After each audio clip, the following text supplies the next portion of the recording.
We'll talk about it later. Okay.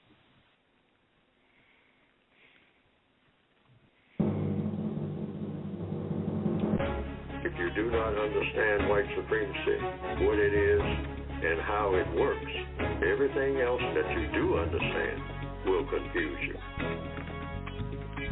In all of these 9 areas of activity, economics, education, entertainment, labor, law, politics, religion, sex, and war. Anywhere on the planet, minute by minute, day by day, all of the time, all of the time, all of the time. All right, let's say good morning to all my listeners and welcome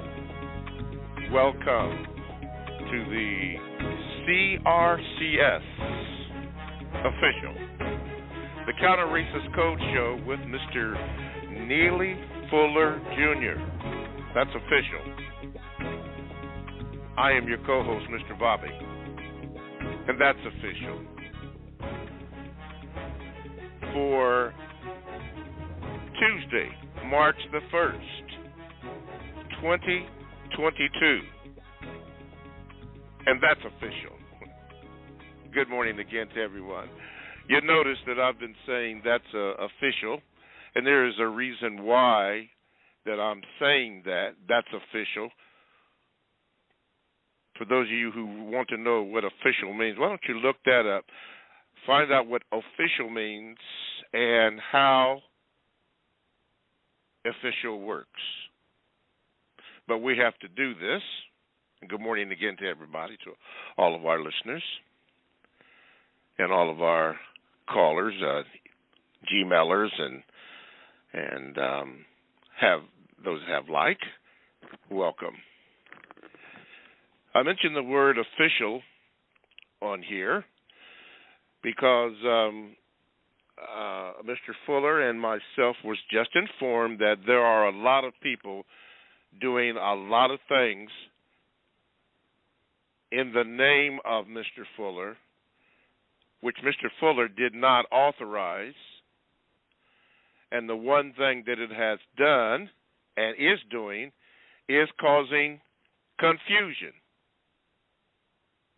And we don't want to be confused about anything when you are trying to produce justice to get a constructive result. Those that are new to the program are going to hear that word quite a lot today because we're looking for constructive results. Now, as a result, Mr. Fuller and I were told this morning that we have, or Mr. Fuller now has, an official Facebook page. That's right, an official Facebook page. And how you get that is simply go to the website, producejustice.com. And the Facebook address is called or entitled producejustice.com Neely Fuller Jr. That's official. That is official. Again, Mr. Fuller and I were told that this morning because there's a lot of stuff going on out there, and this is not good. Not good. But that's where you go. It's on Facebook, Produce Justice Neely Fuller Jr. That is the official one. All the others are unofficial. You might want to look that up also. I hate to start the program out this morning like that, but there's a lot of confusion out there, more than what you will ever know. Okay, to get in contact with today's show, all you have to do is call 561-453-9921. That's official. Make sure that you press the number 1 button, and you will get in line as Darnell, Corey, and Marcus have done, and hopefully the rest of you will do likewise if you have a question and a brief VGQ, which you will hear what that term means all throughout this program. please, ma'am, please, sir, make it brief. Now, we are stressing phone calls that are going to be the primary target, that we try to answer all those questions that you may have, and as you have seen, those of you who have been with us, there are times, it have been times when we've extended the show for a few minutes over, 10 minutes over. Mr. Fuller and I have agreed at that particular time, but he has always asked if he would like to do that. And they asked me if I would do that because we want to get as many questions out. Mr. Fuller takes his time using logic to answer the questions, being cause and effect, and he gives examples. Why? Because we don't want you to be confused. You can also Gmail me at the numero 7, Mr. Bobby, BOBBY, @gmail.com. Those will be read at some point in time when the calls die down or are slow. You can do that. But don't count on it being read immediately because it is just not going to be. And you can also join the chat room by going to blogtalkradio.com. And you want to click on where it says shows, the Produced Justice Show. Click on that. And then you can click in and go into the chat room. And you can get into the chat and see what's going on. Usually in the chat room, at least of late, Constructive Actions Items has given a summary of last week's show. And you can get all the points on there and good information on there, and there's good information in the chat. Okay, I think that is all. 6 minutes worth of that stuff. It had to be done. So let me introduce to some and present to others Mr. Neely Fuller, Jr. Mr. Fuller, good morning. Good morning. And how are you? I am still learning. You are still learning. Great show that you had on the Carl Nelson Show last Thursday. I know you were homing in on the 10 stops on page 254 of the code book. Mr. Fuller, as you were doing that, what was the significance of writing or exposing the 10 stops? Well, I wrote the 10 stops in order to, it's supposed to be a textbook workbook, not just for looking at the system of white supremacy and the trouble that it makes, but what to do about it. That's what the entire textbook is supposed to be focused on. As a focus. First, you say what a problem is. The problem is racism. And if you make that assumption or come to that conclusion, the problem is racism, then you say, okay, what do you do about it? So racism is the problem. How do you solve the problem? And who solves the problem? Under what conditions? And what rules and whatnot? There's a rule or a way to go about doing everything, particularly solving problems. And I've assumed that the best way, based on logic, is through questions and answers. That's how all problems are solved throughout the universe. That's a universal law. And what laws do you use to solve problems? That's a question. And so you say the best way is through questions and answers because the evidence shows that. So that's what the textbook was about. And so the 10 stops is a suggestion about how to go about best solving the race problem. It's certain things that you do, certain things that you don't do, because everything is between people is a matter of doing and saying. That also includes creatures. Creatures speak to each other, back and forth, trying to do what? Solve problems. Birds, amphibia of different types, oxen, they communicate. They have a communication system where they speak to each other. So it's thought, speech, and action that apply to all creatures. You think about things, then you speak about them, and then you take action on them. And the whole idea of thinking and speaking speaking itself is a form of acting, but you have to actually, in order to get something done, you have to move on what you're doing. So in answer to that basic question, the textbook that I put out here, because that's what I base it on, called the Compensatory Code, meaning making up for what's missing. And that's in there, the 10 stops, as one of the things you do. You stop doing. 10 stops that the victims of white supremacy,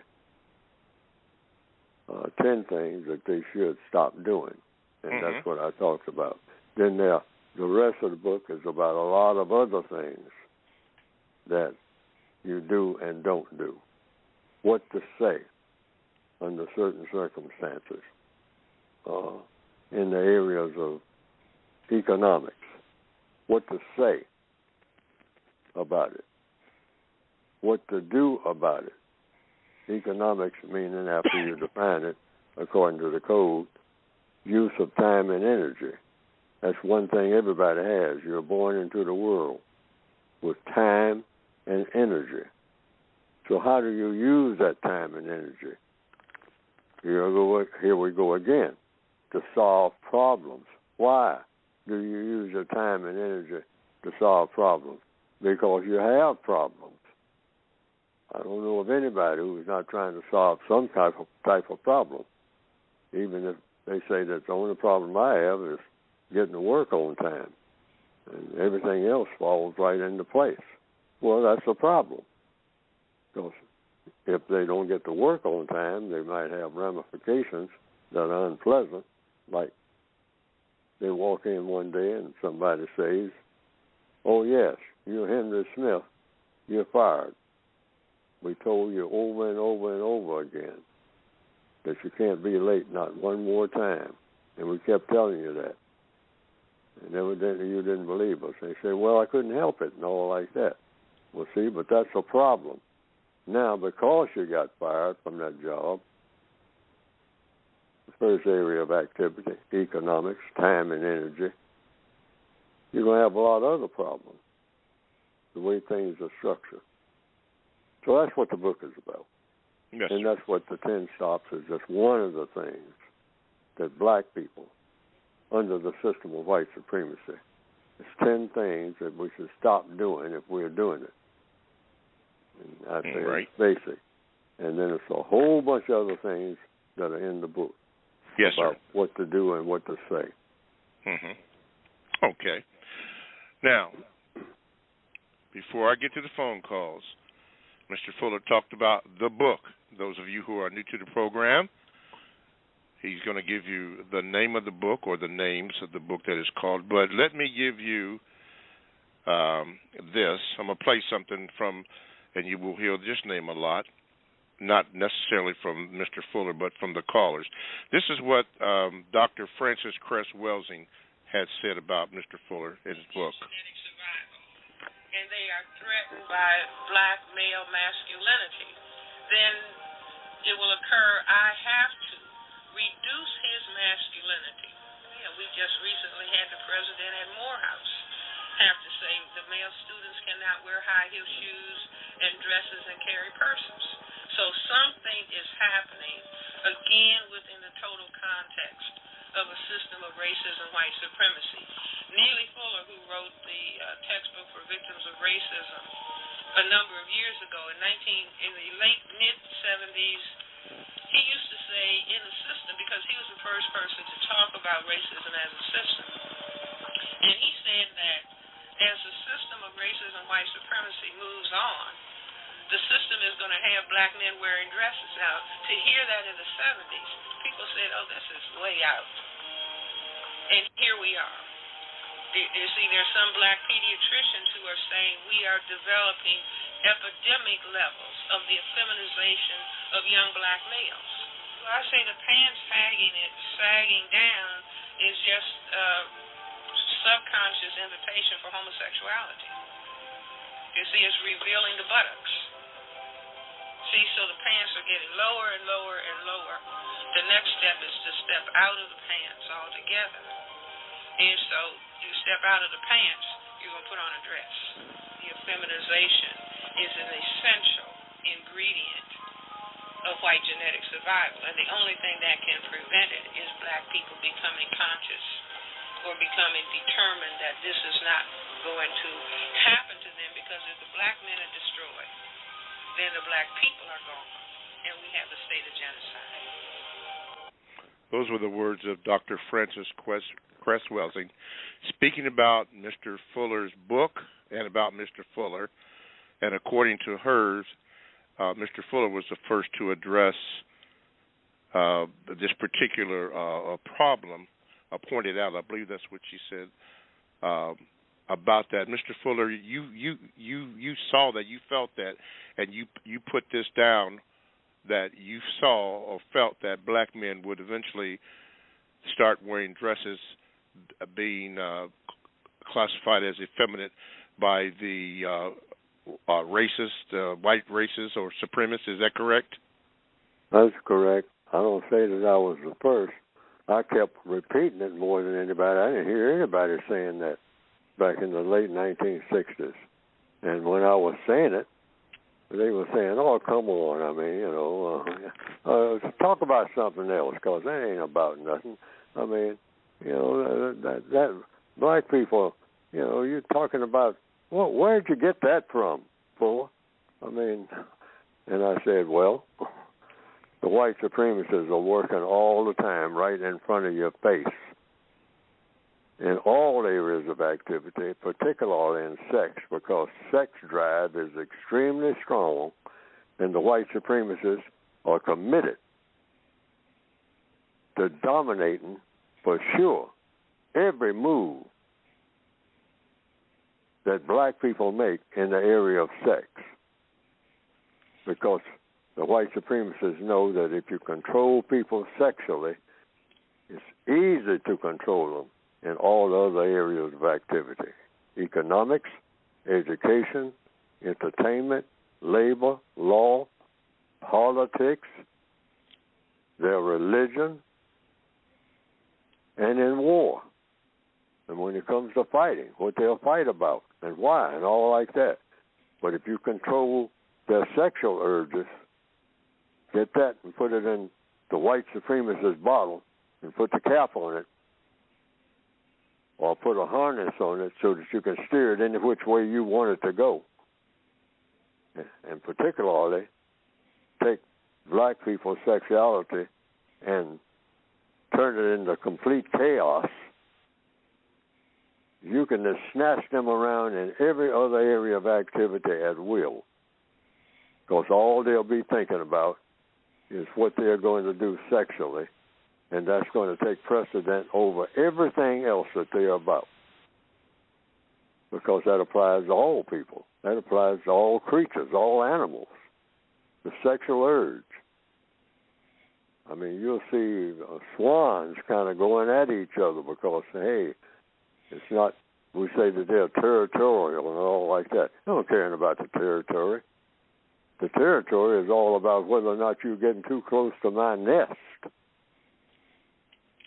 I was walking along going to work one morning, and a bluebird kept whizzing by my head. I mean, making all kinds of noises.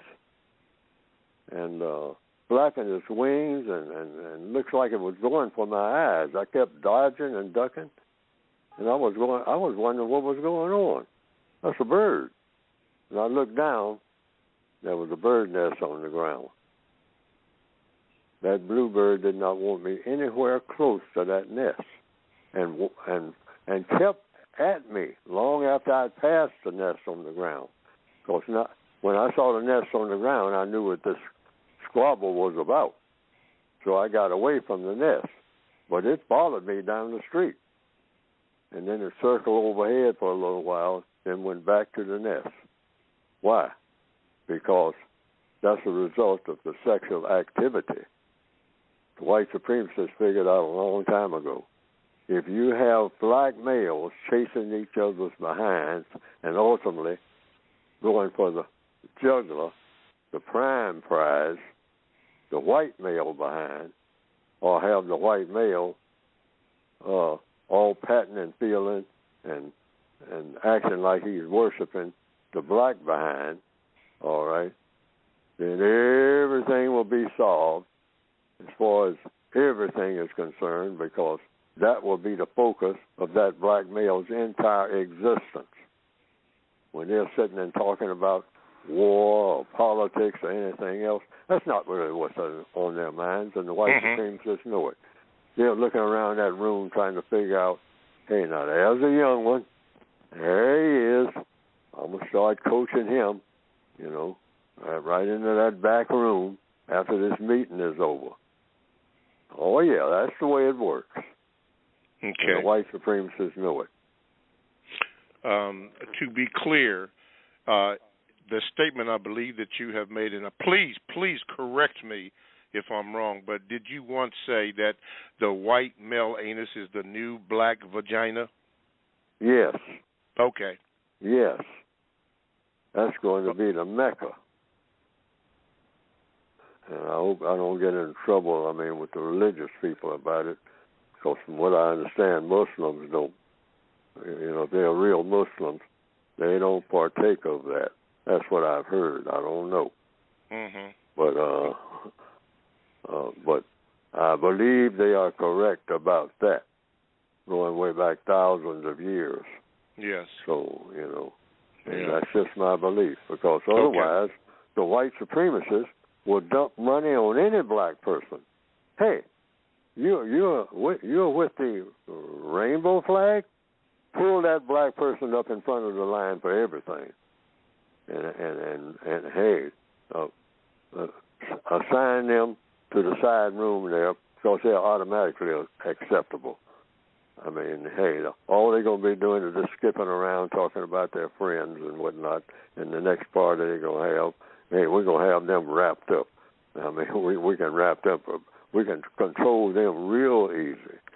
But that masculine male, for one thing, he's a threat to the white female, which means he's a threat to white men, all right? But, hey, if we can make eunuchs, palace eunuchs, out of all of these black males with all these bulging muscles and whatnot, but they're just walking around looking for a phallus to suck on, or a anus to put their apparatus in, or receive one, they're just as giddy as they can be.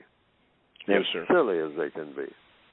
And no matter what kind of actions they put on the surface, that's all surface. They ain't serious about nothing else. Wow. Okay. Darnell, I'm getting ready to get you, man, from New York. You're on with Mr. Fuller. What is your question? Good morning, Mr. Bobby. Good morning, Mr. Fuller. Morning, sir. Good morning. Mr. Fuller, I have a question. I wanted to know, why is it important, according to the code, for the victims of the system of white supremacy to question everything? Because that's how you get things done. You just asked the question just now. Why? Because you're trying to get something done. Something done like what? Problem solving.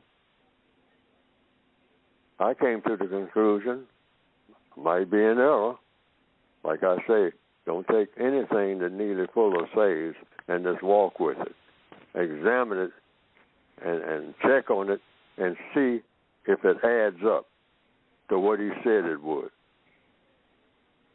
So I said, and I keep saying, questions and answers are how all problems are solved. There's no other way to solve a problem, regardless of where you are on the planet or off the planet. It starts with a question. And questions have a way in the universe of bringing the answer somewhere out of the universe right to the person or the source, because it could be an animal asking the question. Why did the chicken cross the road? If you're a chicken, I want to go across the road. Why do I want to go across the road? the chicken asked itself that. Say, well, I think it's some food over there that I don't have on this side of the road. So that's why the chicken crossed the road. That's why you see the chicken running between traffic, trying to get to the other side. Why is that chicken so desperate to get to the other side? Not finding the type of food that it wants on this side. Want to try something else. And that started with a question. I wonder what's on the other side of that road.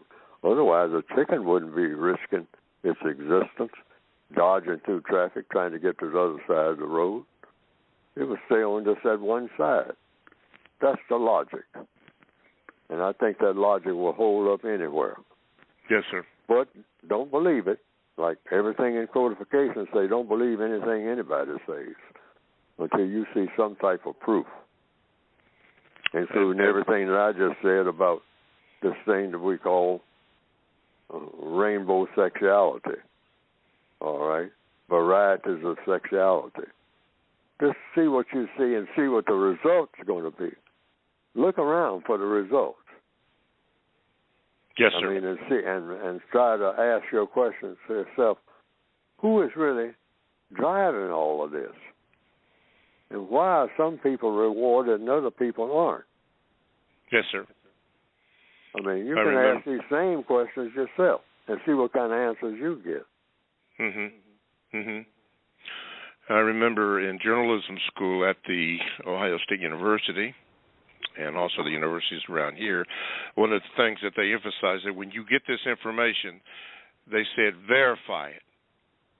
Whoever said it, when it was said, all that, so that you have proof or evidence of whatever statement that is being made and who said it, that you have proof. You can back it up to see if it's true or not true.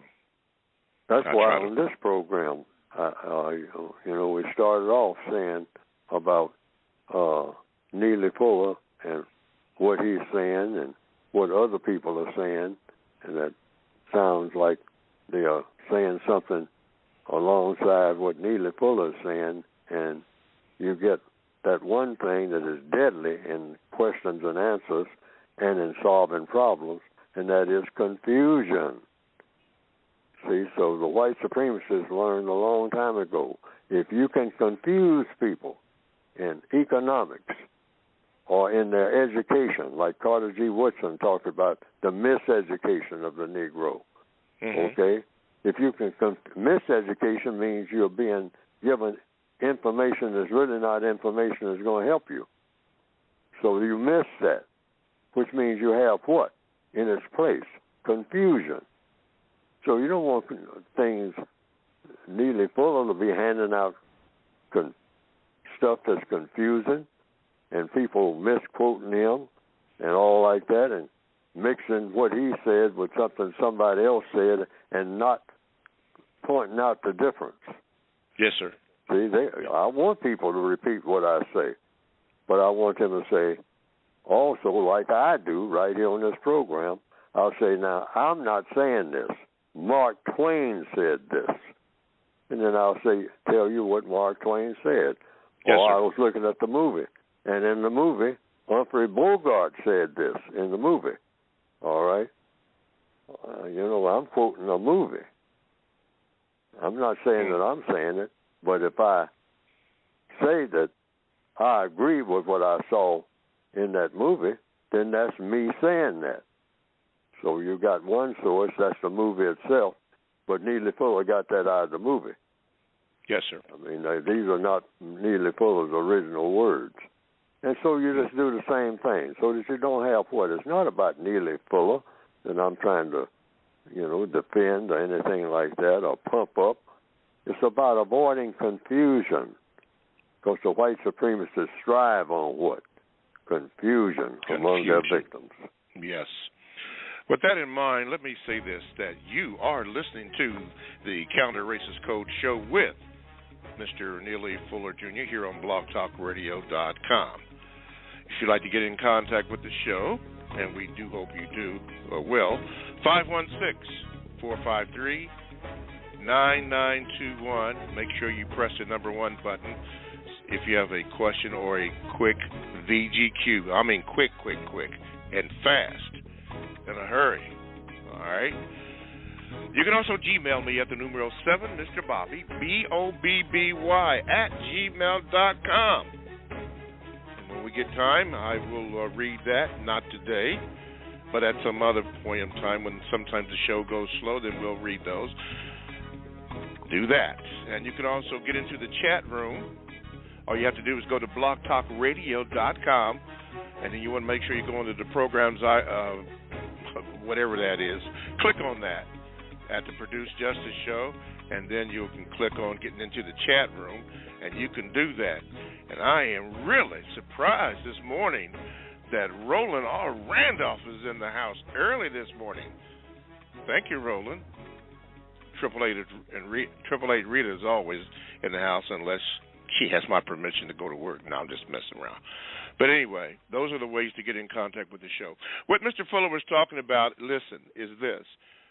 We were told this morning by our producer and fabulous lawyer, said this, that when you can go to Facebook, and Mr. Fuller has a site on Facebook. It was put up.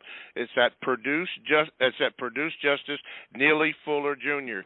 That is the official site to combat all these other ones that are out there that are bringing about confusion.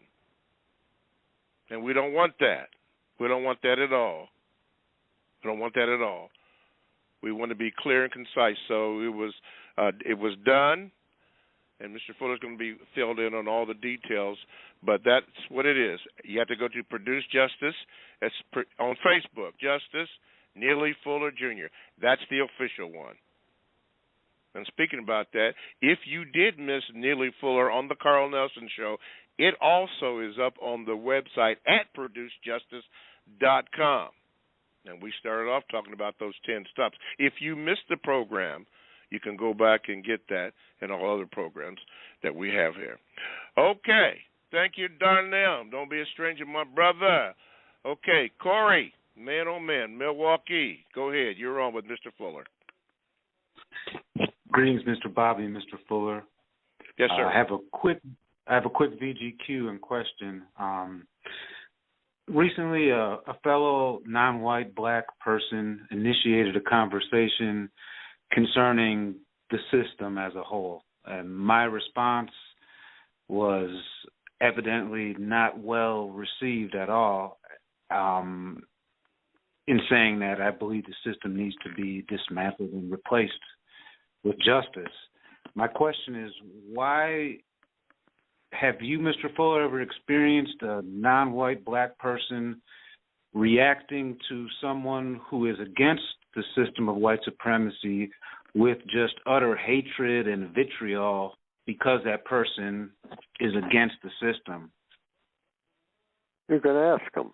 All problems are solved, and I keep repeating this, and it has to be focused on all day, every day. You don't lose that focus. Once you do, then you become frustrated, and then you got confusion, because that's frustration brings about confusion.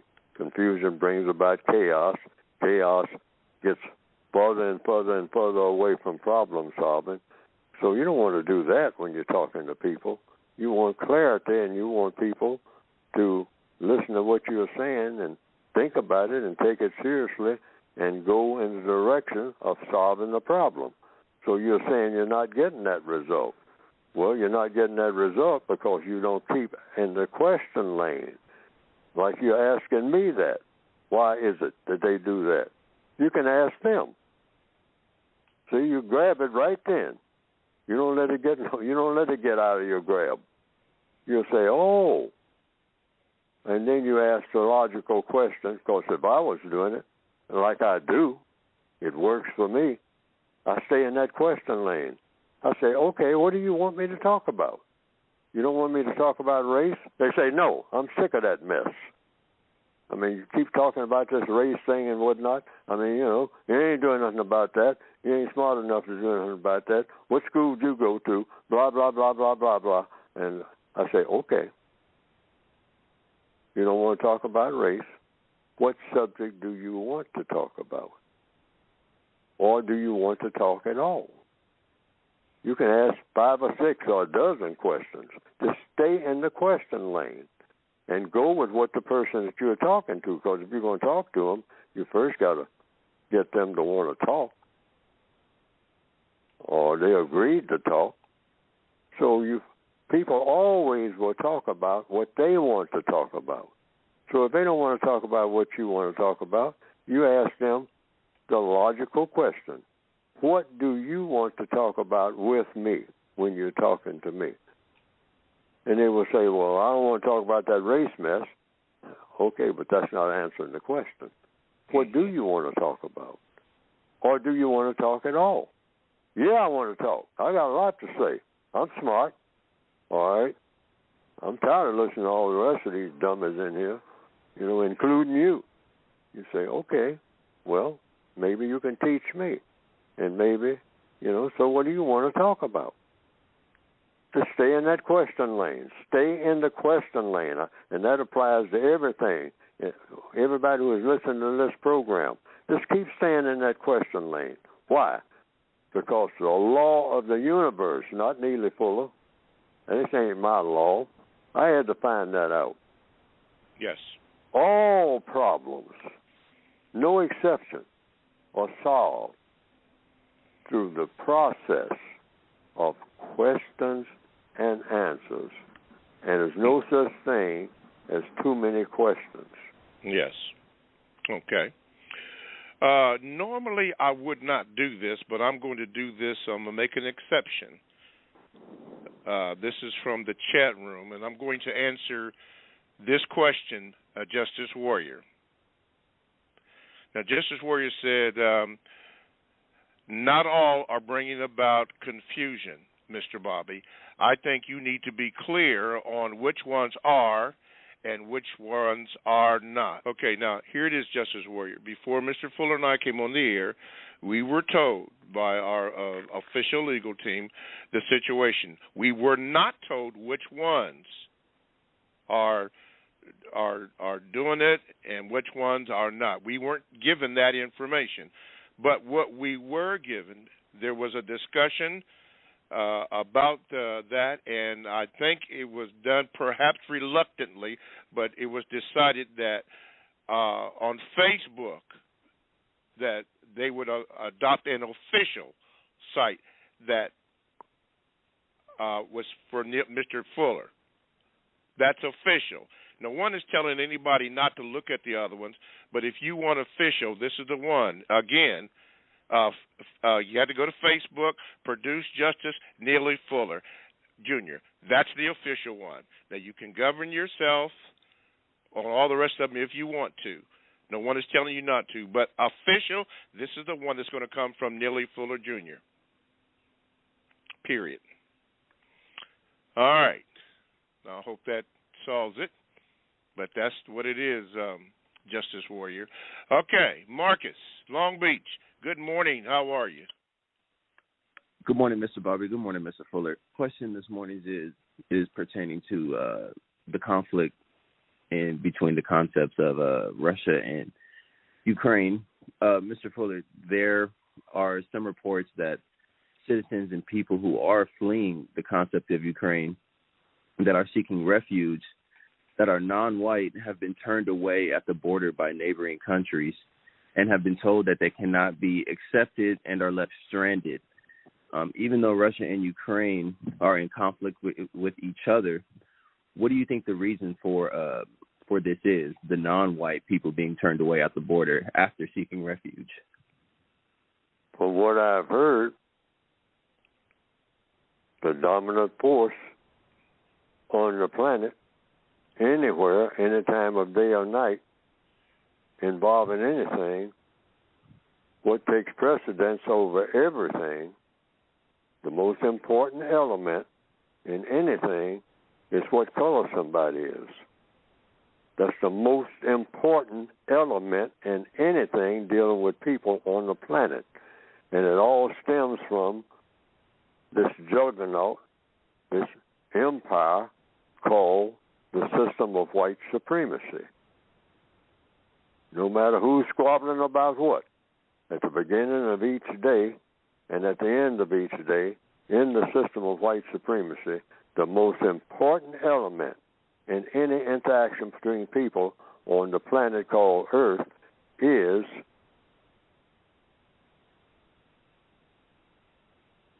the people who are classified as white. Are they supreme in all areas of activity, 24/7, everywhere, over everyone who is classified or appears to be, by when you look at them, people of color? Are these people of color subordinate to the people who are classified as white? And any conflict that's going on, the non-white people are supposed to get the worst of it. The people of color in the system of white supremacy. That's gospel here in the year 2022, anywhere on the planet. Now, what Neely Fuller just said is either true or false. And I'm saying it's true. It's called, in capital letters, the system of white supremacy. So what does the code say? What I have written about the Ukraine situation, to the extent that that's happening, and it involves non-white people at all, it is all about, directly, indirectly, ultimately, dominating and mistreating non-white people. Mm-hmm. That's the ultimate goal of every white supremacist. They have no other goal other than that. Mm-hmm. I mean, that's the whole reason for breathing. And if they can't do that, they don't want to breathe. And by proxy, don't want anybody else to breathe either. Mm-hmm. If you're going to put us out of business as white supremacists, we might as well not even have a planet. Okay. Every white supremacist has that embedded in their mind. They say, I don't even want to be here. They say, well, you got plenty of money, you got billions of dollars, you got the ships at sea, you got all the airplanes in the air, you're even going into outer space and examining whatnot. If I can't dominate non-white people, I am not happy. Do you get that through your thick head, Blackie? That's the white supremacist talking. There's no exceptions to that. They're not happy unless they're doing that. You talk about the pursuit of happiness, that's what they're talking about.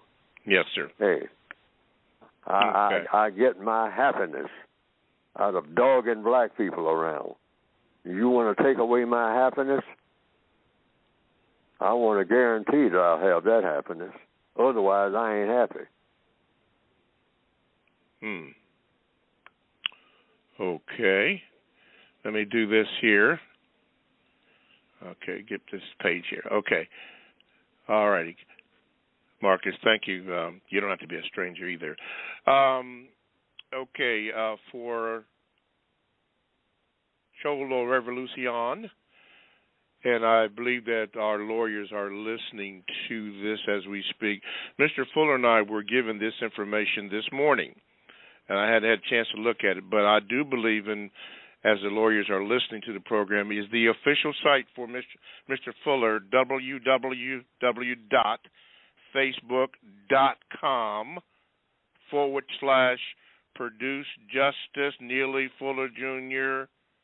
/ I'm asking because that's what Cholo Revolucion has put it on the page, and someone looks like they have verified that. Okay, if not, let me know what is official, because we do not want confusion on there. So with a www.facebook.com/Produce Justice Neely Fuller Jr. / Okay, let me know while the people are speaking, and then I'll make sure. But anyway, if that's true, then that is the official site of how you can get what is done by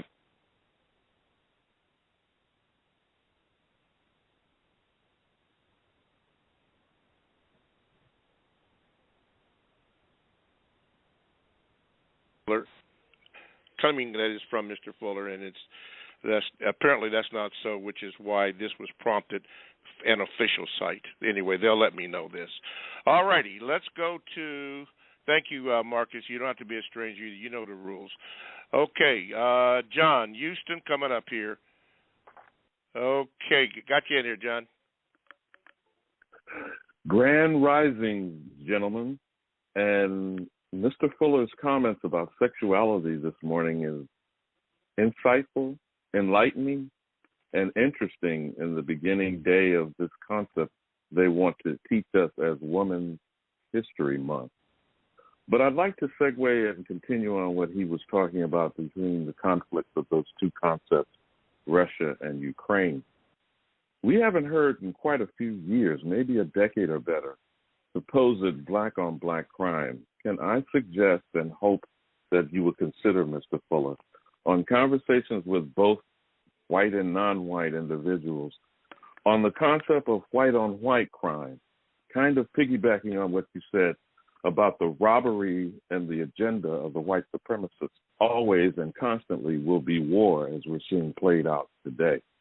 So my question is, do you think, and would you participate in any efforts of creating a counter-racism warfare platform by showing what you just stated as robbery of white supremacy as white-on-white crime that is taking place in Russia and being exhibited upon Ukraine, Crimea, Georgia, etc.? And I would like to hold to listen, Mr. Bob. Thank you for the time this morning. All right, John. All right. Mr. Fuller? Well, I understand the question. The system of white supremacy itself is a criminal operation against us. If you think about the Corleones and the Sopranos, it's based on the same principle. And what were the Corleones doing? If you're familiar with the movie The Godfather, and it's a scene there where a character named Santino is talking, and he's saying, we got this war going on, and the black people up there in Harlem, while we are fighting among ourselves or driving around in Cadillacs and whatnot, because they're going around in Harlem since nobody's there collecting the money, so they're collecting the money and passing it out among themselves with our branch of this distribution that's up there. That's our branch. That comes from us. We control Harlem and on the betting and whatnot, the numbers racket. See, but while we're laying low ourselves and in this war, that's why we're going to have to find some way to settle it so we can get back to collecting our money. Because he used the N-word right there in the movie. A lot of people miss that scene. Like black people, I think a lot of black people, I can't really judge that, but I think a lot of people, were raised, the younger generation particularly, was raised on video games. That's why we do a lot of killing of each other. We just look at the action. We like the fireballs. Somebody running, Tom Cruise or somebody running in front of what? The great fireball behind him. And he's jumping over 5 buildings and whatnot, trying to get away from the fireball. That's almost in every movie that's come out in the last 20 years. I mean, if you've got what you call an action movie, okay? So it's all about the action. But movies like The Godfather, it's kind of sobering because it's all about the lessons. All right? It's all about what people are saying and what their intentions are and how they operate.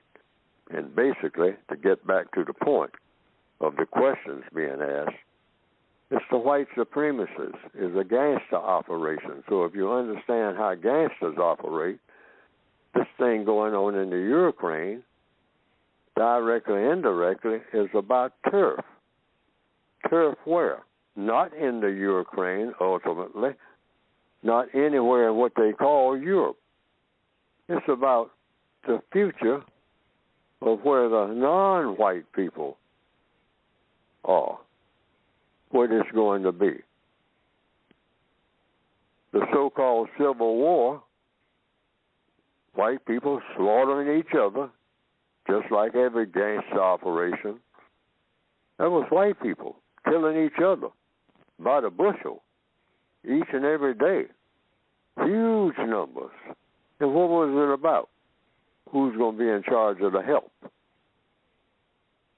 One brother fighting another about who's going to be in charge of the help. The Corleones. Michael killed his own brother, Fredo. Why? He's bad for business. Yeah, but he's your brother. Well, you know, family is family and business is business. And ultimately, the business is supposed to be about the family, but it's a gangster operation. We wind up, like any gangster operation, every now and then, to clean out the bad blood, slaughtering each other. But we don't ever let the people outside the family get control of nothing. The family is still the family, even though we kill each other inside the family. Now, black people understand that principle. You got it all. Yes. In understanding white supremacy. Okay. All righty. Thank you, John, and I hope I can keep you on the line here. Okay, let's get here. We got about 7 minutes in this hour. We're going to have Mr. Fuller speak about his book. Before I do, I was just given the official word that the site, and thank you, Cholo Revolucion, the official site for Mr. Fuller on Facebook is, and I'm just repeating this for those who are new to the program or just tuned in or whatever, it's www.facebook.com/Produce Justice Neely Fuller Jr. / That is the official one. If you want to know anything about that, about anything Mr. Fuller is writing about or has said, that is where you go to.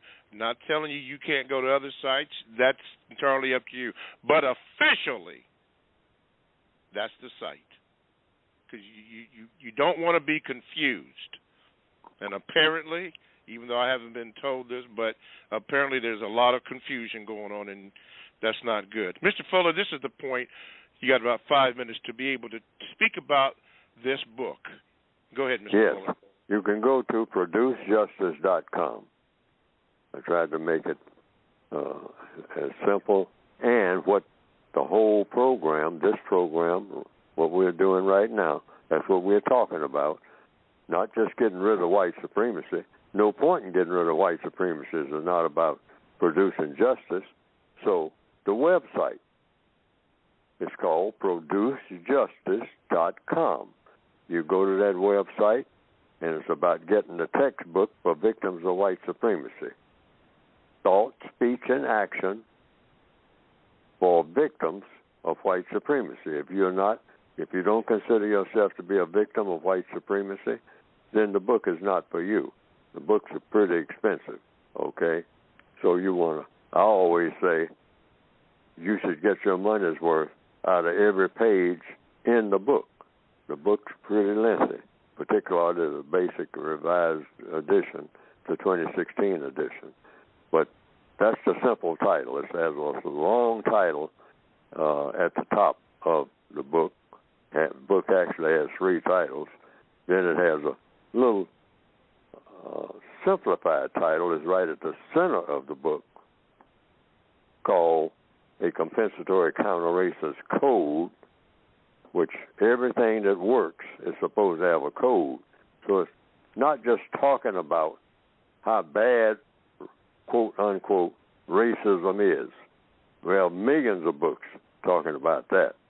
And we just had Black History Month, where that's the centerpiece, talking about how bad racism is and looking around for things that black people have done that are very constructive, and talk about how great black people were back in the day and how we can be great again if we do, if we adopt some of the things we did in the past. Now, this book is about not adopting a whole bunch of stuff we have done in the past, because by logic, it says, if what we did in the past was all that great, why? Because that's what we were doing. How come it wasn't good enough to stop the white supremacists? So we need to be real careful about what we were doing in the past, and say if we go back to doing it, then that will solve our problem. I don't believe that. I have no reason to believe that, because if that was true, the problem never could have been a problem in the first place. If we had known what to do about the first people who came up with the idea of white supremacy, we wouldn't be having it now. That's the logic. So my textbook for victims of white supremacy is about using logic. The book is by Neely, but it's about logic. Logic came with the universe. The white supremacists are well aware of that. That's why they use logic. That's why they have a white code that is successful. Black people don't even have any kind of code. We just go on how we feel. That's not logical. Feelings do serve a purpose, but all feelings should lead a person to logic. And to get rid of white supremacy and replace it with justice, you're going to have to be absolutely logical. In the textbook for victims of white supremacy that you can get by going to Produce Justice, is supposed to show black people, including myself, I read my own book, how to use logic, not how to Neely for. I didn't write an autobiography. I don't say anything about myself except what I believe, and that's on the back of the book. And I won't go no further than that, because it doesn't serve a constructive purpose. What does serve a constructive purpose is to get up and go to bed every day using nothing but logic, meaning cause and effect. And in order to do what? What is logic good for? To produce a constructive result in everything you do and say. And that should be the goal of every black person, every person really, on the planet, to produce a constructive result in everything that you do each day, and in everything that you say and how you say it. You produce a constructive result, never a non-constructive result. Get it by going to producejustice.com. All righty. Toussaint and Ray and Schwa, since you guys have been holding a long time, I'm going to get you in the second hour, so continue Yes, try to hold. do that. Yes. And I'll try to. Yes, continue to hold, and we will get you on. But this is where you want to go to, is producejustice.com to get the book. And as you can see, it is much needed. The suggestions that Mr. Fuller, makes into this. Remember, these are suggestions. Please remember that. Suggestions. Okay, we have exactly 1 minute to go in this section in the hour. So we want to thank you for listening to the first hour of the Counter Racist Code Show with Mr. Neely Fuller Jr. We appreciate all your calls, all the conversation, chats, and information. Don't forget the information that we gave you. We're going to repeat some of that information at the top of the hour, and then we're going to go right into the program. So thanks for listening. If you got to go, I'm really impressed with you, Randy. I can't believe you got in here early. 888 Rita, thank you. And all the others. Lumumba, yeah. Colovision, yes. Yes, all of you. Thank you. Constructive actions items? Yes. All right. So I'm going to take about a 10-second break, and then we'll commence with the second hour of the Counter Racist Code Show with Mr. Neely Fuller Jr. here on Blog Talk Radio and ProduceJustice.com.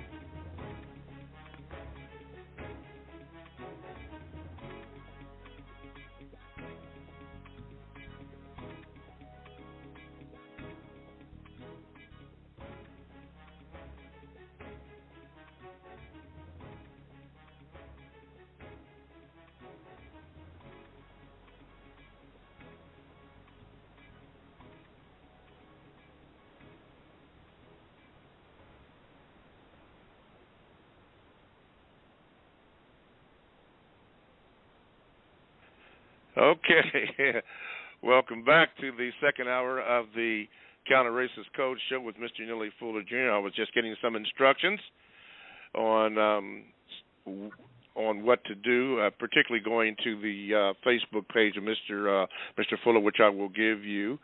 Again, we're not implying that those other sites were incorrect. That's why we didn't specify which ones were or which were not. All we did was just give an official one. And like I had mentioned before, you can go to those other sites if you choose to. But officially, this is where you go to. You go to www. Let me see here, because I messed it up here. Yeah. Come on, Mr. Bobby. Get it together here. Yeah, www.facebook.com. I'm trying to get it right. I'm struggling here, so help me along here. Yeah, wait a minute. Yeah. You know, I'm just going to take my time and get to it.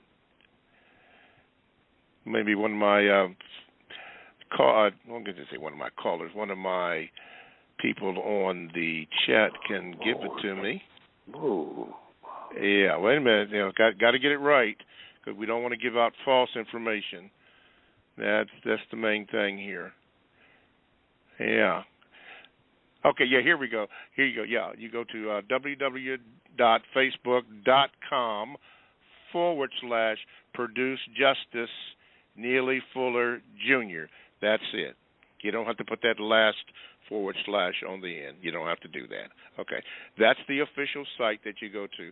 You may, if at your choosing, go to the others that are doing whatever they are doing, but this one is the official one. You can judge yourself accordingly. All right. Now, to get in contact with today's show, welcome to those who are just tuned into the second hour of the Counter Racist Code Show with Mr. Neely Fuller, who is still on the line with us. All you have to do is dial this number, which is 516-453-9921. Again, 516-453-9921. Make sure you press the number 1 button if you have a comment or a VGQ. Make it quick so that Mr. Fuller can answer that. And you can do that. You can also go to you can Gmail me at the numero 7, Mr. Bobby, BOBBY, @gmail.com. It will not be read today. I can guarantee you that. Maybe I shouldn't say that, but it probably will not be read today. But at some point in time, it will be read. But you can go to the chat room, which a lot of people have. The chat room is just exploding today. All you have to do is go to blogtalkradio.com. Then you want to go into shows, the Produce Justice Show, click on that, and then there's a place where you can click on and then join the chatters in there. And know some bad people in there, bad in a good way, because they use an awful lot of logic. Just be kind to everybody. All righty? Okay, I believe that's it. Let me go to Brooklyn. Okay, Toussaint, you're here. Let me get you. Hold on, Ray, and hold on, Swa. Okay. Let's go. Here we go. Toussaint, you're on with Mr. Fuller. Go ahead, please. Yes, sir. Good morning, Mr. Bobby. Good morning, Mr. Fuller. It's been a few weeks since I've been able to call in. Good morning. I wrote down this question, and I hope it makes as much sense as I can make of it right now. As of late, I've been having conversations with other non-white individuals, and whenever I bring up, especially specifically black women in regards to the black man, being able to protect black women in regards of, marriage and intimate relationships, And whenever the terms white supremacy get brought up, I'm told that I'm making excuses in regards to being able to protect black women whenever we speak of white supremacy. And I guess I wanted to ask, we're still in the stage, I feel like we're still in the stage of trying to get other non-white individuals to agree that a system of white supremacy exists or even realize it. And so I wanted to know, is it possible to dismantle white supremacy without making it a primary priority or thinking about it 24/7? All righty, Mr. Fuller. The question is not and if I could stay on the line, I'd appreciate that. How to get people to talk about it? What are you asking? How do you do what? Is, how do you, by making it, without making it a priority, because you have once said that the white supremacists are working on making sure that the system is refined 24/7 and making sure there are no slips or cracks. And so in having these conversations, being told that white supremacy is just an excuse, I'm trying to figure out, is there a way to solve the issues that white supremacy has created without prioritizing the focus being white supremacy? If I understand the question, is there a way to talk about white supremacy without talking about white supremacy? Is that what you're saying? Exactly. Okay. Basically, all right. Well, that's the question. All right. We always try to get to the core of a question so that we don't have confusion. So that's the core of the question. Can you talk about, is there a way to talk about white supremacy without talking about white supremacy? Yes. Just talk about anything at all, because it's going to lead, if it's black people talking, if they just keep talking, and when I say talk, I mean not just making statements, but asking questions. And most people have questions about anything that has to do with a problem. That's why people talk to each other. Somewhere along the line, someone is going to say that he or she has what? A problem of some kind. So you ask a question, well, what is your problem?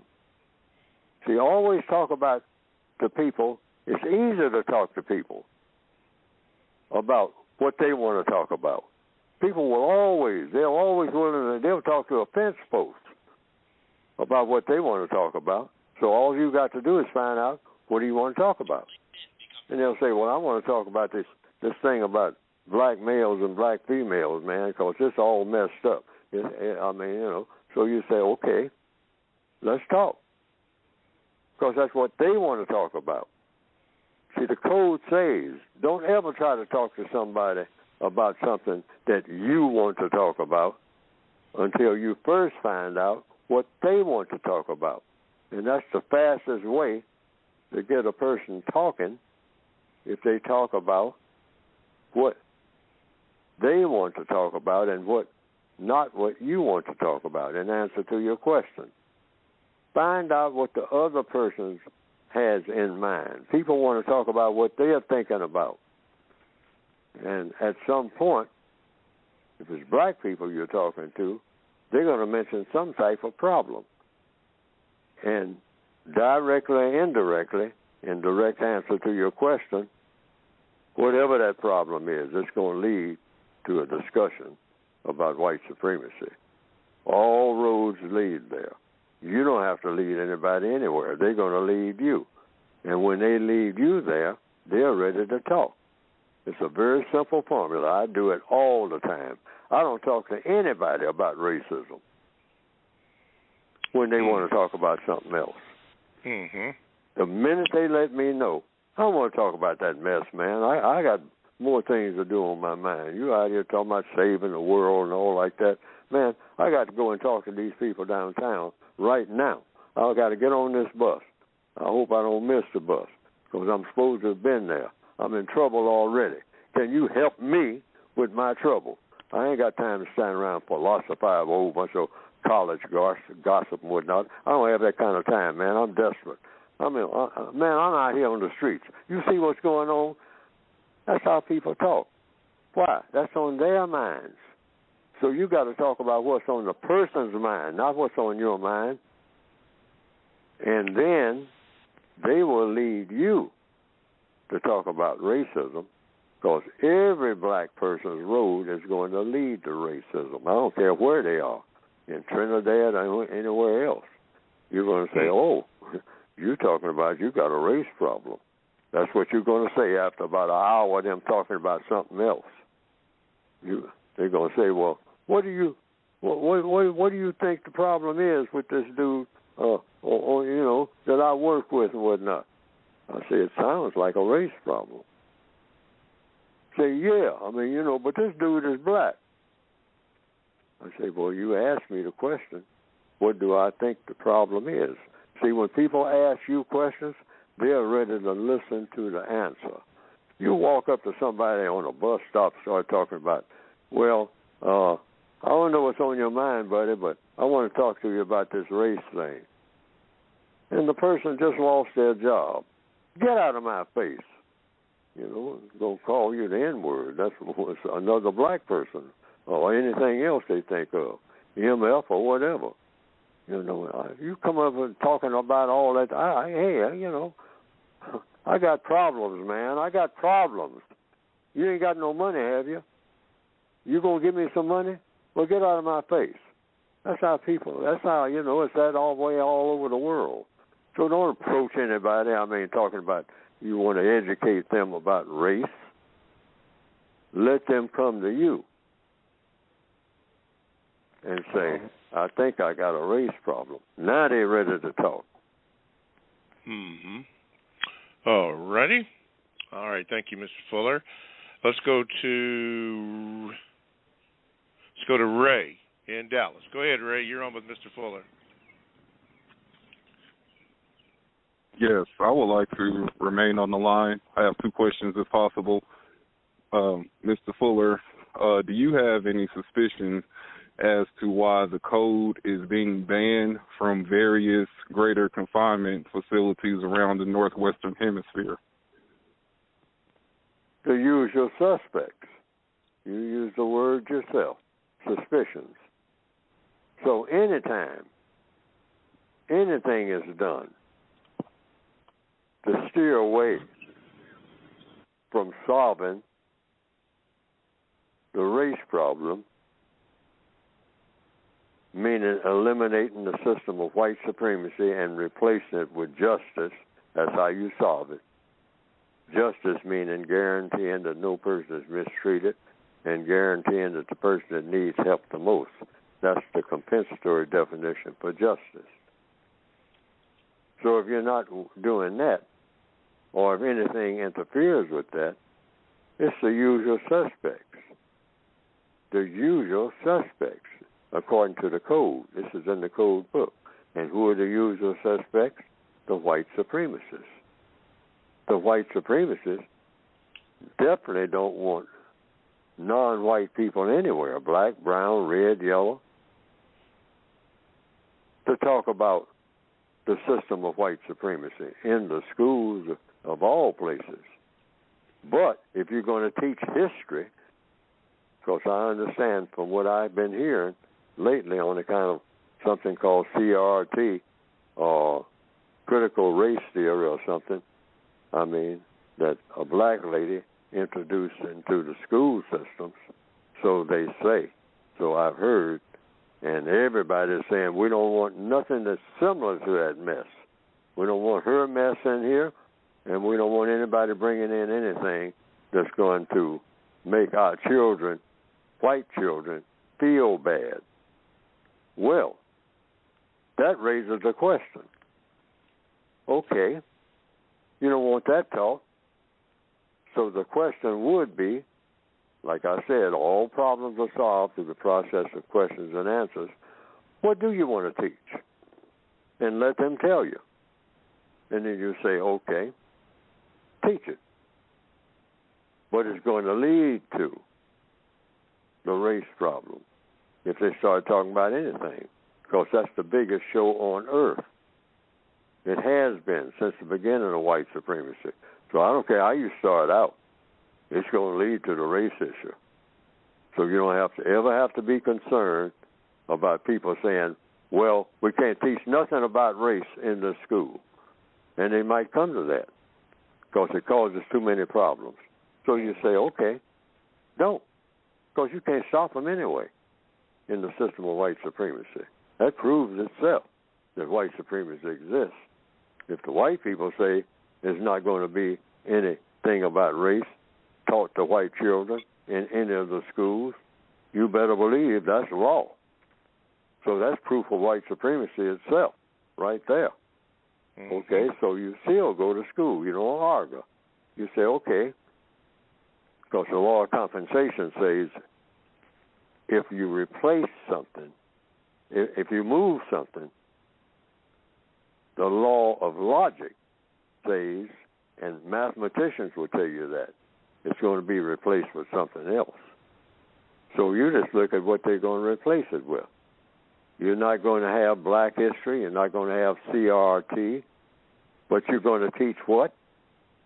And if the white person says, or the black person, quote, unquote, representing the white person says, well, we're not going to teach anything about race. That's for sure. Well, what are you going to teach? Because you're going to teach something, right? Yeah, we're going to teach philosophy. We're going to teach, are you going to teach history? That's a question. So you're asking questions. What are you going to teach if you're not going to teach anything about race? Well, we're going to teach history. Oh, okay. So you got your answer. So, but when they teach history, all the history is going to lead to the race problem. Mm-hmm. All you're going to do is just make a circle right quick. Yes. Because now they got to say all about, well, now here we had children, we had a thing called the Civil War. Now, let them go right ahead with that and see if it doesn't lead to race in about 10 minutes. Mm-hmm. Okay. Following the thank you, Ray. Following the law of compensation, or following the logic of the law of compensation, Mr. Fuller, and let's say a crass example, if a table is sitting there that has an ashtray on it, and you remove that ashtray, following the logic of the law of compensation, you could say if you don't replace it with anything, it's going to be replaced with, let's say, dust? Yes. Okay. Space on the desk. Okay. See, that's the law of logic. Everything in codification is supposed to be based on not what Neely Fuller said, or Frederick Douglass said, or President Roosevelt said, or President Donald Trump said. Everything in counter-racist science is supposed to be pure science. And what is science? Logic. Cause and effect. Yes, sir. Something you can absolutely rely on. Okay. You don't have to scratch your head no time if you use logic. Logic is what governs everything. It came with the universe. Flowers grow, and then they die. In the autumn, certain things come up out of the ground, or certain things die and go up under the ground, and then they recycle again. The sun moves in a logical way. All right? I mean, and you might say, well, the sun don't move. It might move a couple of inches, or parts of the sun does, and a whole lot of it, with all that fire jumping off of the surface and whatnot, that's moving, because it moves the water down here. That fire that comes leaping up in the air, it's going to have an effect down here on the planet called Earth, on how the currents and the weather's going, what the weather's going to be that day. The sun has a lot to do with that. Alrighty. What is moving on the surface of the sun? The sun itself is not moving at all, but all those fireballs are. And that's causing other things to move, including a whole lot of the planets. Quickly, Ray, your second question, quickly. Okay. He's not on there. Okay. Let's go to L.A. Swa, You're on with Mr. Fuller. Go ahead, sir. Greetings, Mr. Bobby. Greetings, Mr. Neely Fuller. Greetings, sir. Mr. Neely Fuller Jr., do you have any codified information on what it means to be a successful non-white person, or if that's even possible? According to the code? Yes, sir. Yes, sir. Well, right out of the code, a successful black person, by definition, is a black person who is not subject to the system of white supremacy in any area of activity: economics, education, entertainment, labor, law, politics, religion, sex, and war. You don't have to obey nothing that a white supremacist tells you to do unless you want to do it in any of those areas of activity in the system of white supremacy according to counter-racist science. You're not a successful black person if you're subject to a white supremacist directly or indirectly in any area of activity. And so by that logic, there's no such thing as a successful black person anywhere on planet Earth in 2022. If you use that logic. Now, if you use some other logic, that's a different thing. But that's the criteria according to counter-racist science. Alrighty. Can't be subject to racism and successful at the same time. Just doesn't compute. Okay. Well, I'm going to keep you on the line. Thank you, brother, for your loyal listenership, even when you call into the Carl Nelson Show, which, by the way, for those of you who missed Mr. Neely Fuller Jr. on the Carl Nelson Show last Thursday, which was the 24th of February, we have it on our website at producejustice.com. It is up. It is up on there, and you can listen to the whole show. One of the highlights Mr. Fuller talks about in the beginning is the 10 stops, among other things. Goes through all 10 stops. All 10 stops, starting off. And also, he mentioned, one of the things he mentioned was the use of this word that he heard in the military all the time, MF. But we're not going to go there right now. But what we're going to do is we're going to go here. Mr. Fuller, speaking about the military, Justice Warrior wrote this. Mr. Fuller, you served in the military, and I find your take on so-called racial shadowboxing ridiculous on some level. Not the part about us not arguing with each other, fighting each other, etc. I'm all for us not engaging in those non-constructive behaviors. However, to think you can bypass the white supremacist Negro puppets and go right at the white supremacist himself is foolish. It'll never happen. It's akin to thinking you can enter someone's palace without first going through his security and guard dogs. That was the end of the statement, Mr. Fuller. Well, that has been my experience. Of course, I do what I ask a question. I've done it on jobs and everything. In fact, that's what I did on every job. I didn't have many, but the ones that I had, even when in the military, I would just listen to the black person politely and go along with whatever the black person was telling me what I'd better do, even though it probably was something harmful or didn't make sense or something like that. I never argued. Never argue. I don't argue with anybody, really. I try to avoid arguments. Now, that's a part of the code. Have conversations. So I would just simply make a request. Can I talk to another person?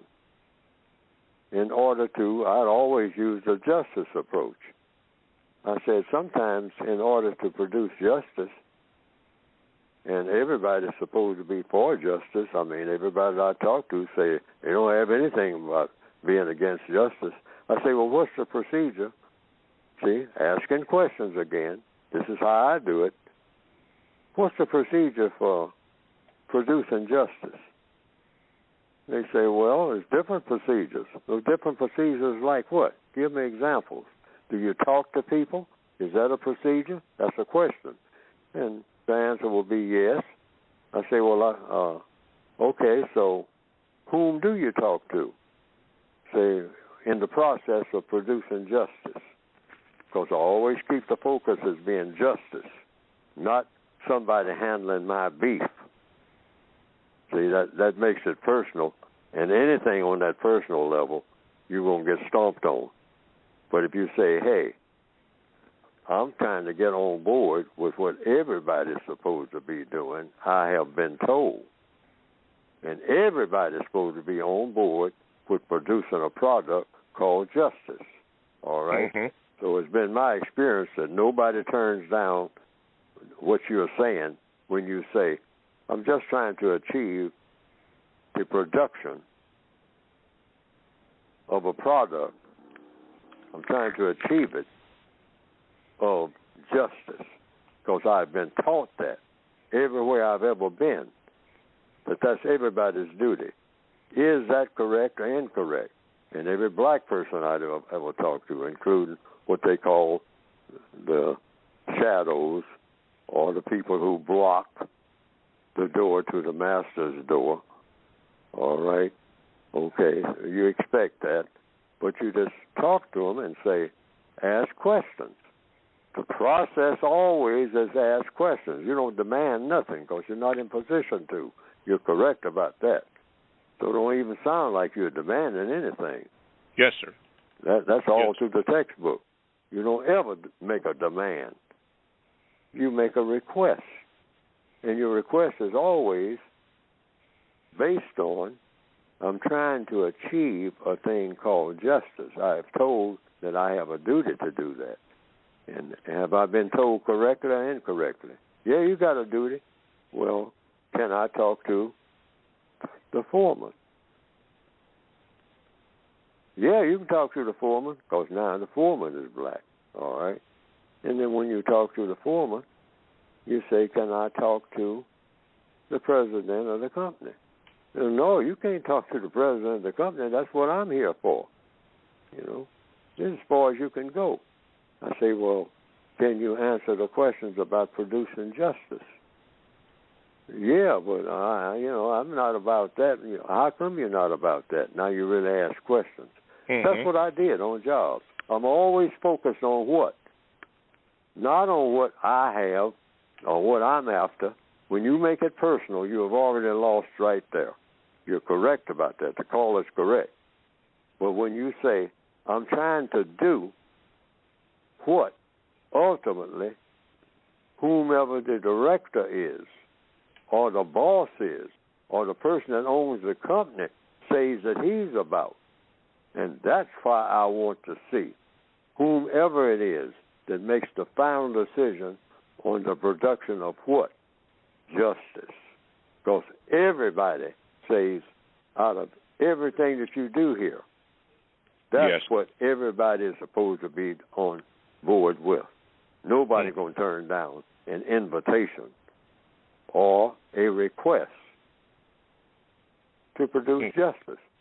And if they do, you can always bring it up later when they bring up something with you. 15 minutes later or 6 months later, you can say, oh, well, I talked about that 6 months ago. I mean, I made several trips, and they told me, no, I couldn't talk to the president of the company.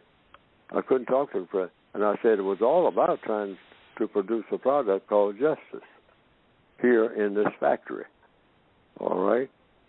They said, we ain't turning down any factory worker that we have. If they have a problem with what this factory is really all about, because this factory is all connected with not just the production of things, we are always based on, our principle is to support the production of justice. said, well, that's why I asked to talk to the president about that, because everybody else said they wouldn't qualify to talk about it or do anything about it. All right. Otherwise, I wouldn't ask to see the president. I didn't ask to see the president before I talked to everybody else. And they told me, well, when you start talking at that level, you have to talk to the president, and you can't talk to the president. Well, is that the just thing to do when I'm seeking to talk about what the president says is his priority? That's how I've done it. Just like that. It sounds childish. It sounds weird, but it works. But it works. And speaking about works, this is what we got to do right now. You are listening to the Counter Racist Code Show with Mr. Neely Fuller Jr., and we thank you for your listenership. To get in contact with the show in our last remaining 29 minutes, simply call 516-453-9921. Press the number 1 button. We will try to get you in if you have a question or VGQ, or you can just be listening. Some people call just to listen, and you know what? That is all right. That is all right. You can also Gmail me, but don't right now, because Gmails are not being answered, let's say, in maybe a time frame that you want, but they will be answered at some time. Go to the numero 7, Mr. Bobby, BOBBY, @gmail.com. Put your question up, and at some time it will be read, and I will inform you of the date and time so you can hear your question being read. But this is what you can do now. Go to the chat room. Go to blogtalkradio.com. You want to get into the Produce Justice Show, do that. Click that bad boy, and then there's a place for you to enter into the chat room, and you can jump on it. As the Pointer Sister said, jump in it, or jump, or whatever it was. But you can get in there, and there are some outstanding conversations, and I will give you this word of caution. The chatters are very tough. They use logic, cause and effect in their answers to questions, and they have lively conversations. Be nice when you go in there. Oh, yeah, be nice. All righty. Let's see here. Get to do some house cleaning here. Someone has... we started off today's program about Mr. Fuller on Facebook. There is an official, an official Neely Fuller site. Now, we're not suggesting that the others are incorrect. Let's make that perfectly clear. I hate to say that because it reminds me of someone. But anyway, but just to be clear, because we don't want to cause confusion, there are probably some sites out there that are okay. I don't know. I don't look at those other sites. I really don't. But that's just me. But officially, all you have to do is go to www.facebook.com/Produce Justice Neely Fuller Jr. You are at the official site when you do that. Ain't no if, ain't no ands, ain't no buts about it. You dare. You dare. Speaking ebonically, you dare. Right there. Right there. You don't have to worry about all this other stuff that other people are doing. You know, I don't know if they're getting engagements and they get so many engagements that they get money from that. I ain't in that. And I'm not accusing anybody of doing that, but I did try to find out what's going on and why people do some of the things that they do. But officially, right here, again, www.facebook.com/Produce Justice Neely Fuller Jr. That takes care of all that stuff right there. As a matter of fact, Justice Warrior wrote, there are a few people who've used Mr. Fuller's picture and use the name Neely Fuller Jr., but are obviously not him. See that? Wow, I don't know who those people are, but wow. He said, but it's great now that we have an official Facebook page, and that is good.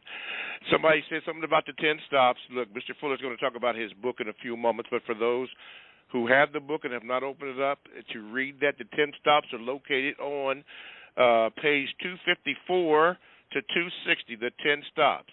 There are more in there, but I mentioned that because on the program that Mr. Fuller had with Brother Carl Nelson, they started off with those 10 stops. So for those of you who wanted to know, it was right there. Thank you. And yes, I do have Mr. Fuller's books. Also have The Destruction of the Black Civilization by Chancellor Williams, and we start off the program with Dr. Frances Cress Welsing. And I have her book, The ISIS Papers. And as a matter of fact, before her death, I did speak with her, trying to get a few things together with that. But those are just some of the books that are out there. I do recommend the Mr. Neely Fuller's books. They have helped me a lot. But that's just me, and also and all three of those books. But there are others that are full of help that can help you out. But you have to govern yourself accordingly. Okay, let's see here. I think that is it for right now. Okay, we are going to see if I can get you in here, Nicole. Let's see here. Wait a minute. See, I can get you down here. I'm working, efforting. Okay, whoop, now I went past it. Very good, Mr. Bobby. Whoops. Nicole, I am trying so hard to get you in here. Okay, wait a minute. Nope, that's not it. I might, let's see here. Here we go. Whew, thank God. Nicole, you're on with Mr. Fuller. Let me do it. There you go. There you go, Nicole. What is your question for Mr. Fuller? Okay, good morning, Mr. Fuller. Good morning, Mr. Bobby. Good morning. Okay, I have a short statement and a question. My statement is I have been getting educated for about 20 years on counter-racism from various sources.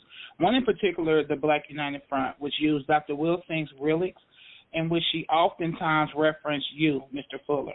The two ideas to me is applying knowledge of understanding to the genetic of the DNA.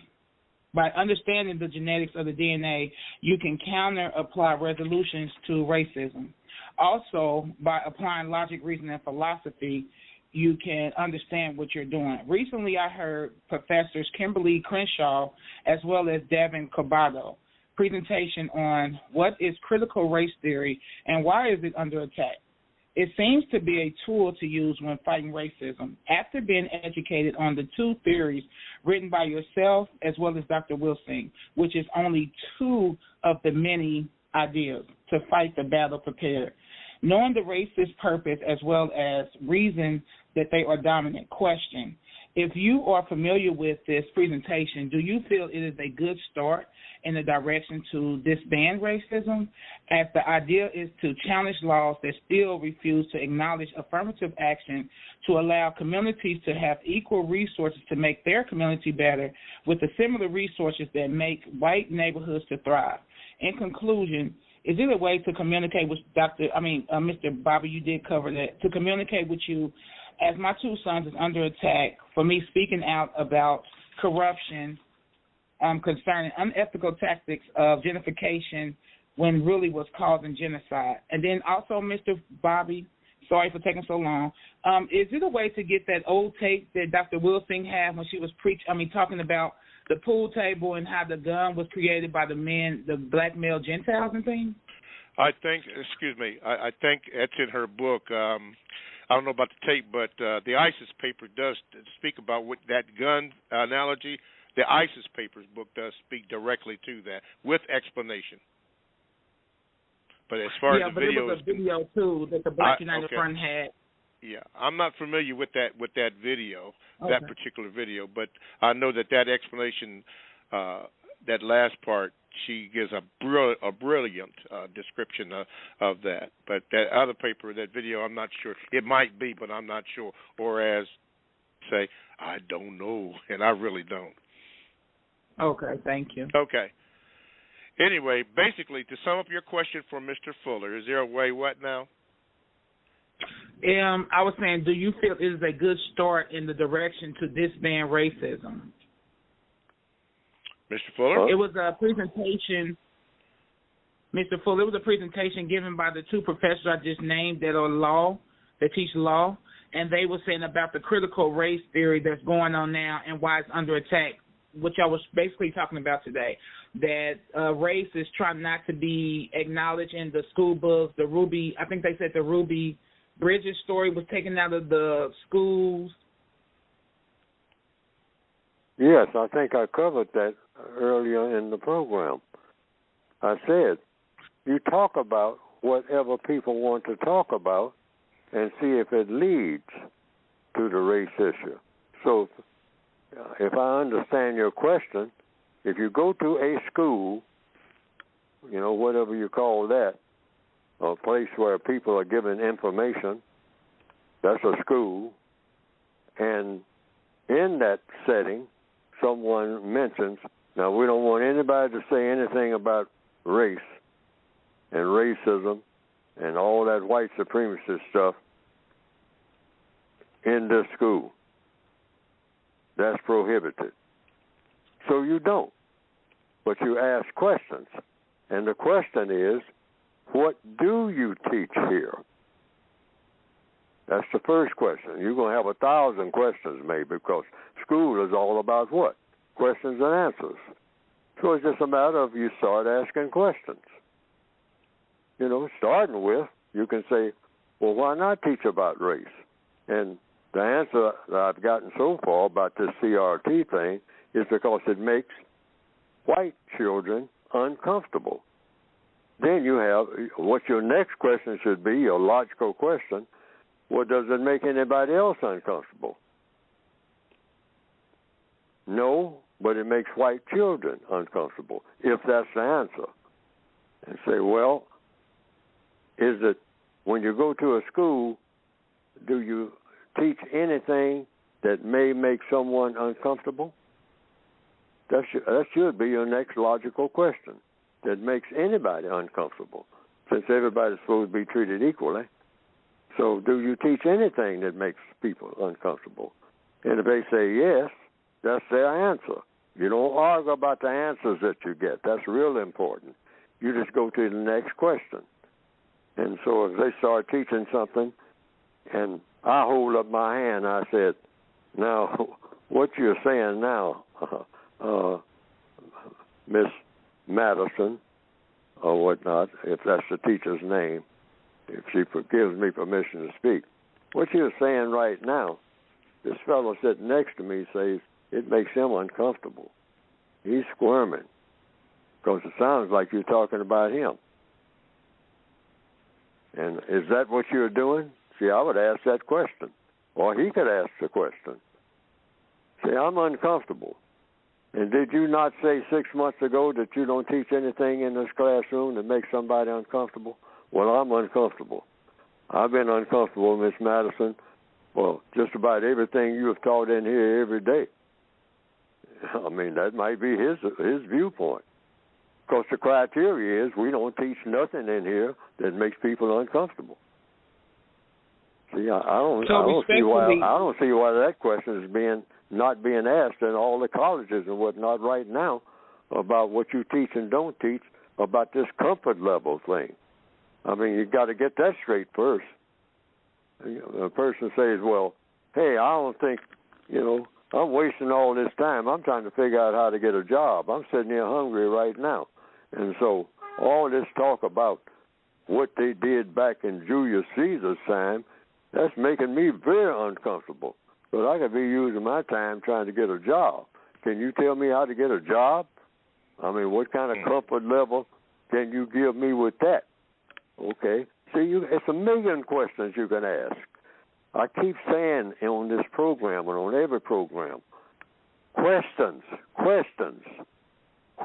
That's the key to everything. Just hold up your hand and ask permission to speak. That's a question right there. And then when you speak, say, did I hear you say 6 months ago that the white children in this class are not supposed to be made uncomfortable by teaching about this race theory? And they'll say, yes, we said that. Say, well, what about the other things that might make other people uncomfortable? Because there's other people in here other than white. It's non-white people in this class. Mm-hmm. And I'm non-white. So, you're teaching things that may make me. I got a list of things here that you have taught in the last 6 months, Miss Madison, and quite a few things made me uncomfortable. and I'm asking questions about that and see if some of that can be taken out, because for one thing, I don't even have no interest in none of that. Those 3 days that we spent on that subject, that was just 3 days wasted, in my opinion. You can say that. Why? You're uncomfortable about it. Yes. And somebody told you we don't teach nothing in here that's uncomfortable. So you just ask questions. You're not arguing. In fact, the teacher may accuse you of arguing. And you will say, and you can ask a question about that. How am I arguing, Miss Madison?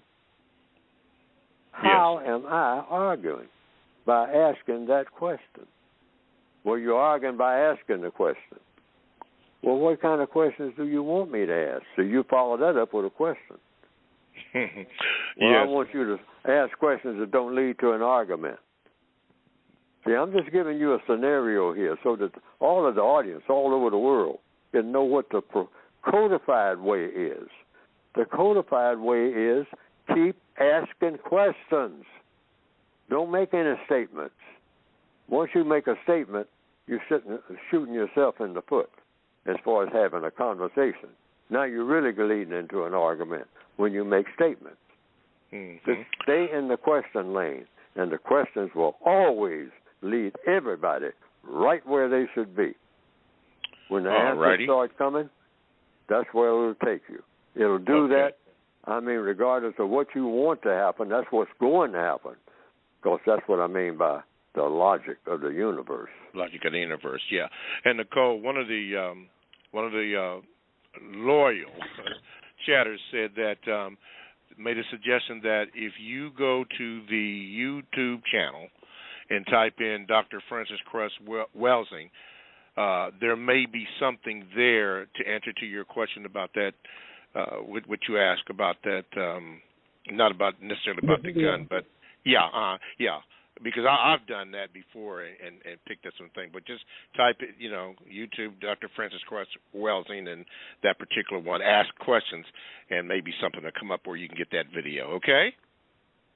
Okay, thank you. You are welcome. Okay, thank you, Nicole, and don't be a stranger. Okay. Let me see. I don't think I have anybody else on the line here, I don't think. Unless, okay. Yeah, we have a free line here. Okay, Mr. Fuller, let me see here. There you go.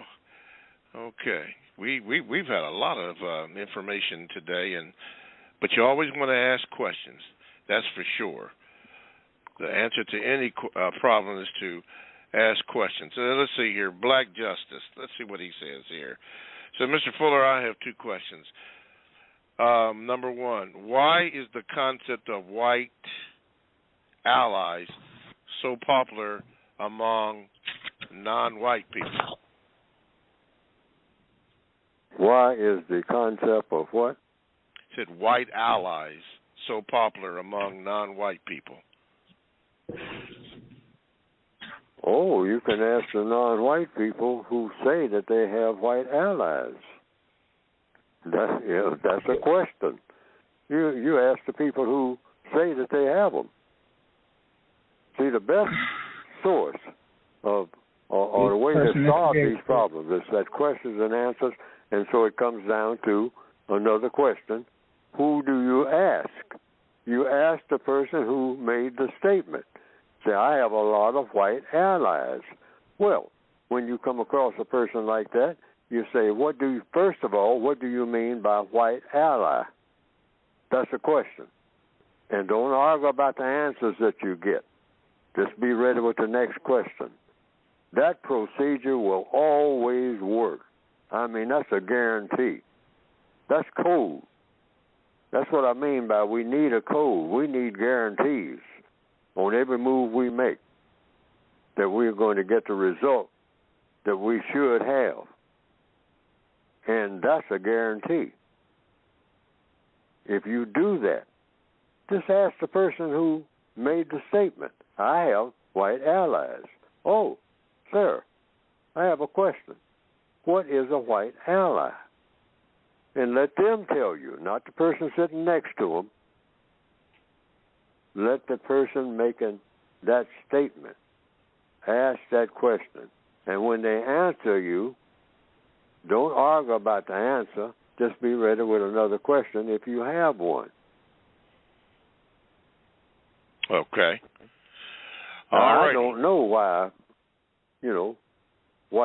some black people say they have white allies, because I never asked that question of a black person. But when I need to know, I will ask it. Okay. And our first question I will ask is, what is a white ally? And what's the difference between a white ally and a black one? I might have 10,000 questions about that one statement alone. I might have 10,000 questions, but they're going to all be questions. And why? They're going to lead me to the truth. The answers will lead me to the truth and everybody else to the truth. It's not going to take it. I always say on this program and others, questions and answers will always, always take everybody right where they should be. It won't take everybody where they want to be, but it's going to take everybody where they should be. That's a guarantee. That's a guarantee. Okay. All righty, let's go to Mr. Simmons in Virginia. Sorry, Mr. Simmons, I missed you, but we got you. You're on with Mr. Fuller. Go ahead, please. Thank you. I would also like to make a statement. If anybody listens to my question, after I ask the question later on, if you could leave some feedback and just let me know if my question was constructive or non-constructive, I think that would be helpful for everyone to be objective in making sure that we get exact and precise content. Mr. Fuller, I work in the area of economics. I am a lender. I'm a banker. And one of the things that I constantly see being pushed is black people and quote-unquote home ownership. But in my opinion, as a professional, the entire system of real estate in this country, black people moving around, I can't remember the term that you use, is all based upon most people not wanting to live near black people. I think that is a fact. Most people, even black, if they are being honest, do not want to live near large quantities of black people, because typically in those areas there is a high level of a lack of black self-respect. My question for Mr. Fuller is, why is it so difficult for black people to be honest about our circumstances and the vitriol that we carry towards each other in trying to produce justice and living amongst each other? Because the white supremacists systematically produce that. Black people in all kinds of ways, all the time, 24/7, are taught to be people who function with animosity against black people, starting with the individual black person, him or herself. The system of white supremacy automatically is set in a very direct and indirect manner in every area of activity to make a black person have contempt, first of all, for himself or herself under the conditions of white supremacy. And then that contempt, people can't stand being contemptuous of themselves, because after all, you have to be with yourself 24 hours a day. So what you do is look around for somebody that looks exactly like you, and you try to dump that contempt on them in any way that you can. Oh, Negro, you don't know nothing. Okay. Some type of put down. All the comedy shows, put down, put down, put down, put down. Overweight black females sitting in a fancy booth in a fancy cafe. I mean, spending big money. And you see that on television. That's what I'm looking at. And it's all about putting down. Hands on hips, goosenecking, with a blonde wig on, and a whole bunch of powder on their face to hide the color. Okay? That's what you're looking at. So you have generations and generations and generations now being raised. I mean, little toddlers looking at that on television, and that's the core of their quote-unquote education. That's the answer to that question, if you go by the truth. The white supremacists, where did that come from? Why is this being pushed more now than ever?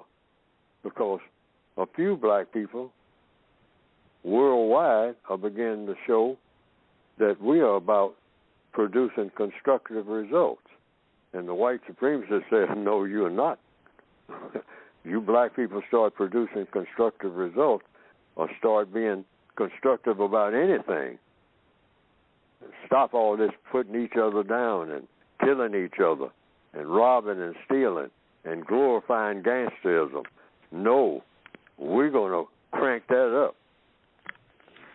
We're going to crank that up.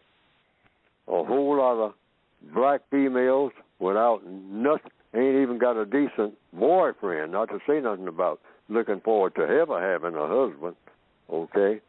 Just sitting around yelling and screaming at each other. Even when they're supposed to be relaxing and visiting each other, there's just a lot of yelling and screaming and cursing and storming out of the room, and then after 15 minutes storm back and start fighting, and then sit down and cool off again before they start the whole cycle all over again. Yeah. And they're taking up all the prime TV time doing this. Now, is this the way to educate? But you'll sit everybody in front of the room and keep them busy. Yeah. All right. Well, let's look at the black program. And when you say that, it's all downhill right there.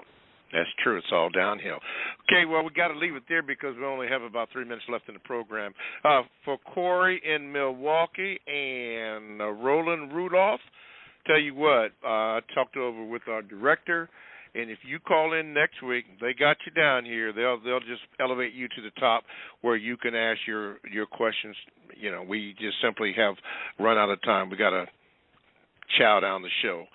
Okay, but thank you, and matter of fact, thank all of you for your listenership. Don't forget to go to producejustice.com. That's producejustice.com for all the books and information on the that Mr. Fuller has, and also the new address for Mr. Fuller's Facebook page is www.facebook.com/Produce Justice Neely Fuller Jr.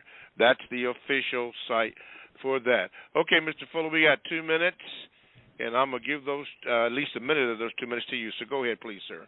Well, what they call Black History Month has just passed. So I just wrote something the other day, just a note for myself here, under Area 2, Education. Teaching history. And I say, when talking about teaching history, always say the following. Teaching history is worthless. And you can say this in any classroom that you, or any meeting where you are, if you start talking about history. Teaching history is worthless to human progress. I underline human, because that has a specific definition. If it does not include teaching how to replace the system of white supremacy with the system of justice. And you can make that statement anywhere at any time if you're talking about teaching history. You can say that it is worth less. That's the key word. You're not saying it's not worth anything. Teaching any kind of history is worth something to somebody somewhere. But if you teach history and start talking about human progress, and you do not include teaching how to replace the system of white supremacy with the system of justice, you are really not teaching history. Because a huge part of history is for a purpose. Any part of history that's worth teaching is about solving problems. And the biggest problem on the planet, according to logic, not Neely Fuller, is the race problem. So if you're going to teach history and you're going to dodge around the race problem, you ain't teaching history. Just say that we're not going to teach history in this school at all. And you raise questions about that until you get a logical answer. I don't think you're going to get one that says you ain't going to teach history at all. Okay. And with that, we have to leave it there. So thank you, Mr. Fuller. Thank you, callers. Thank you, emailers. And thank you, chatters. We'll try to do better next week. Everybody, be productive. Be productive. We'll see you. Constructive results. ProduceJustice.com. All right.